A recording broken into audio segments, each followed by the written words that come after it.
What's up, guys? This is going to be a different type of video today. This is going to be my killer builds for each killer in Dead by Daylight. I've been playing Dead by Daylight for about a year and a half, and yeah, it's a fun game. I like it. It is kind of the community is kind of competitive, and you know sometimes like survivor mains get all mad and stuff. But yeah, I'm just going to show you guys my my killer builds for each killer so far. So, for Myers, the shape. We got Pop Goes the Weasel, which regresses generators. After you hook a survivor, you can damage a generator, and it gets regressed by 25%. So, once you hook a survivor, Pop Goes the Weasel is active, so then you can damage a generator, and it's regressed by 25%. It's a pretty good gen slowdown perk. I recommend it on most killers. Or you can use Ruin, but one of those two. And then I got Corrupt Intervention, which blocks off 3 generators at the start of the game for 80 seconds. This is very useful on killers like Myers, because Myers is a very slow killer in the beginning stages. At tier 1 he's very slow, so you need a perk like Corrupt Intervention to make up for that, for his slowness. Even though he does have a very small terror radius in tier 1, you need Corrupt Intervention in order to, combat that sluggishness at the start. And then I got Save the Best for Last. Every token grants a 5% decreased cooldown for each hit, so decreased cooldown, so you can swing faster.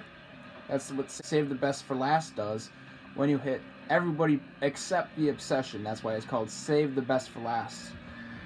And then my final perk I have on him is Monitor and Abuse. Decreases your terror radius when not in a chase, increases it when you're in a chase.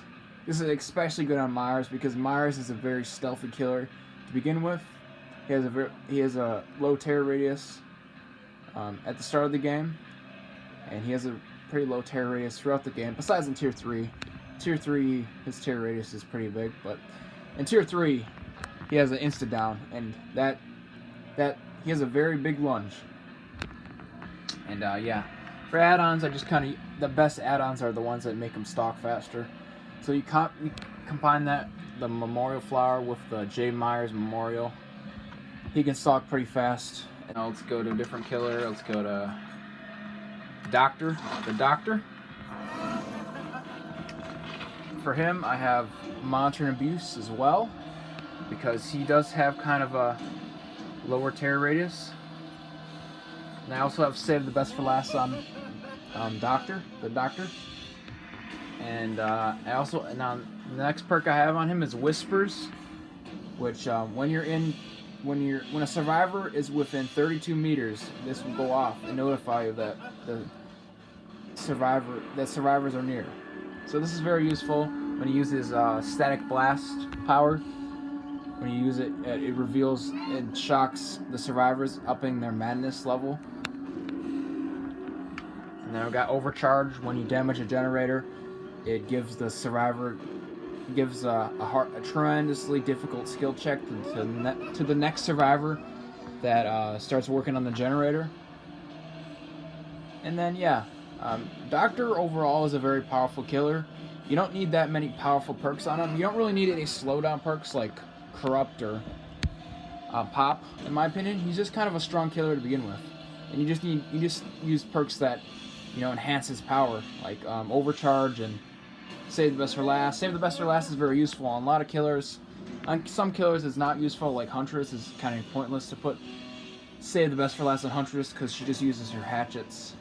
But yeah, Whispers and Overcharge are good on Doctor. Yeah, that's my perk build on Doctor. Another killer I use a lot. The Ghostface. I'm just going to be showing the builds killers I use a lot. I'm not going to be showing, because there's killers I don't use yet, so I don't have a build on them. Alright, for Ghostface, we have Barbecue and Chili. When you hook a survivor, you can see survivor's red aura for like 5 seconds after you hook a survivor. This is very useful in getting information in order to attack more survivors and know where they are and defend generators and stuff. Next perk I have is Hex Haunted Ground.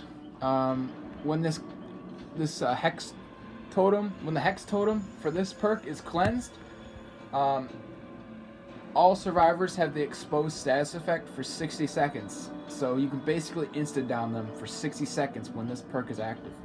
So it's a very good perk. And then we got Hex Ruin. When a survivor stops working on a generator, it will automatically regress by 200% of the normal regression speed. So this is a very good regression perk, as long as the hex totem is still up. Once it gets cleansed, then it doesn't work anymore.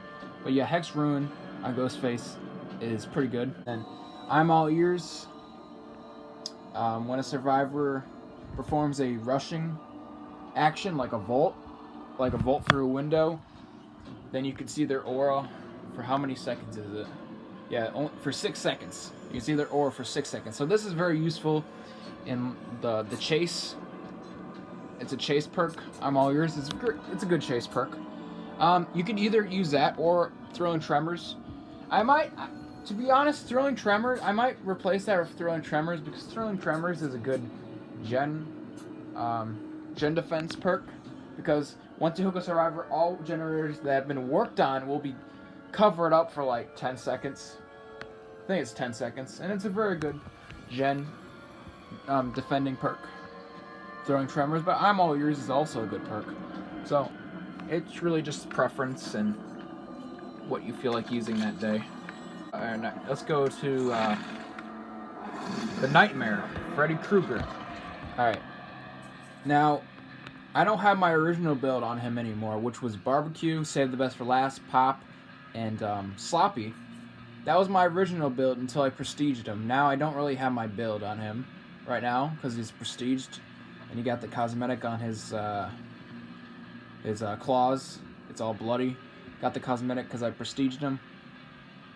But on my original build, I use Save the Best for Last, Pop, Sloppy Butcher, and Barbecue and Chili. Barbecue and Chili is a must on Freddy, because once you hook a survivor, you can just teleport to literally any gen that has survivors on it, and then you could use Pop Goes Weasel and regress it instantly by 25%. It was very good. But now I prestiged him, and I don't have that build anymore. I mean, I have 3 out of the 4 perks. I don't have Barbecue, which is unfortunate right now. But I plan on getting it in the future. So yeah, that's the next killer I use.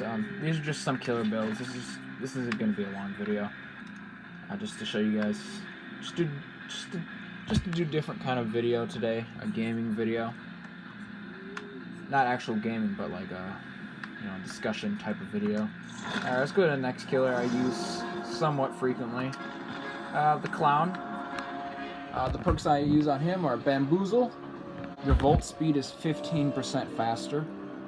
And when you perform a vault, the entity blocks the vault location for 16 seconds. So this is a good chase perk for like Killer Shack chase. You can just block off the window, or in any LT wall or any type of loop or a jungle gym. Save the Best for Last.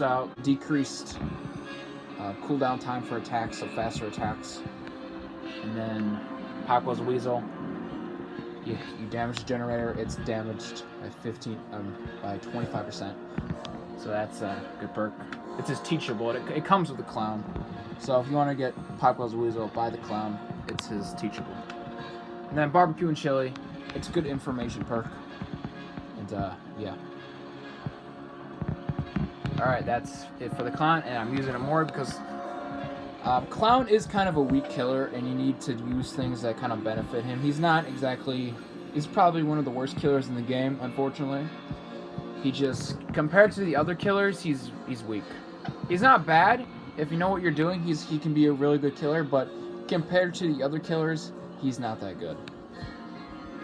But if you know how to use him, he can be good.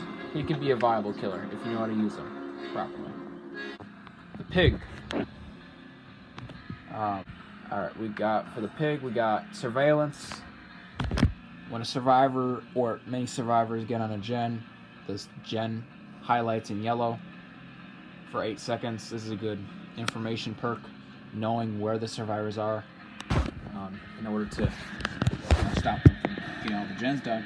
Make your choice. When a survivor is unhooked, the person who unhooked them is exposed for 40 seconds, so you can insta-down them. The person that unhooked them. And the next haunted ground is this kind of when the totem is cleansed. All survivors are exposed for 50 seconds. This is only level 2. If it was level 3, it'd be 60 seconds, but it's only level 2. It's a green one. That's what Hex Haunted Grounds does, and save the best for last. Decrease cooldown time for attacks. And I'm only at level 24, so I don't have that much. I don't have that many hours into Pig, but that's what I have so far. All right, the last killer build I'm going to be showing you guys today is the Wraith. Another stealth killer. I like the stealth killers. The perks I use for him are Sloppy Butcher. It takes longer for survivors to heal because they get the hemorrhage effect, so they bleed faster, and it takes longer for them to heal. So it's a very good, it's a good perk. And then I use Noed because, to be honest with you, Wraith is kind of a weak killer. He is, he's just kind of an M1 killer who could go fast with his cloak ability. But I kind of use Noed because it's kind of a last resort perk in case I get outplayed majorly. I can use Noed and kind of redeem myself at the end game. But other than that, it's just kind of a last resort perk, Noed. And then I also use Shadowborn, which you gain a 15 degrees wider view, so you can see survivors easier using this perk. That's Shadowborn. And then the last perk I used, Hex Thrill the Hunt. You get a notification when somebody starts working on a Hex totem, so you can defend your Hex totems for your Hex perks. Alright guys, and then that's going to be the end of this video. Thank you guys for watching this quick little video on the different killer builds in Dead by Daylight. I also play Survivor 2. And I've gotten to rank 1 Survivor and rank 1 Killer. So I play both Survivor and Killer equally. So yeah, thank you guys for watching this video, and I'll see you guys later.